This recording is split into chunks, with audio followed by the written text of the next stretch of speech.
In this video, we will learn how to repair a loose lens mount on the Canon T70 film camera. These instructions also work for the Canon T50. A more detailed instruction video is provided here in this link for the T50. The signs and symptoms for the loose lens mounts are the following. 1. When the lens is mounted on the Canon T70, you will notice that there is a gap between the body and the mount. You can also feel that the lens is physically loose. Here is a Canon F1 for comparison. Notice that unlike the Canon T70, when I shake the mount and the lens and the body remains in place. Secondly, you will notice that when you push the lens, you can see that the viewfinder image changes and shift focus occasionally. The looseness can also result in unwanted vibration and blurring of images. Thirdly, you will see that the minimum aperture value selected by the camera does not tally with that of the lens mounted on the camera. We will be removing the front cover of the camera by removing these 4 screws. Firstly, power off your camera and remove the batteries if they are loaded. Next, set the lock switch to the L position. Now, you can unscrew the 4 screws around the camera body.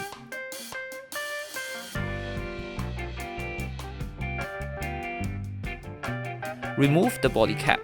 Once you remove the screws, slowly pull upwards to remove the front face of the camera. These 4 screws hold the camera mount in place. Center the mount and tighten these 4 screws.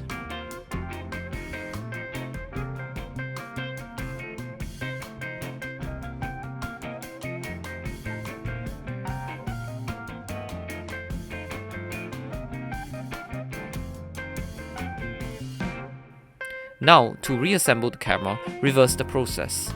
First, place the front cover on the body. Then, place the body cap onto the lens mount for protection. Now, screw the 4 screws of the front cover back onto the camera body to secure it into place.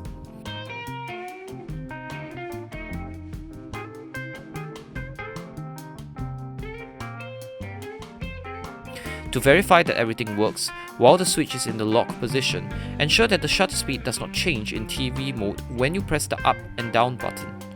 Releasing the lock will allow the shutter speeds to change when you press the up and down button.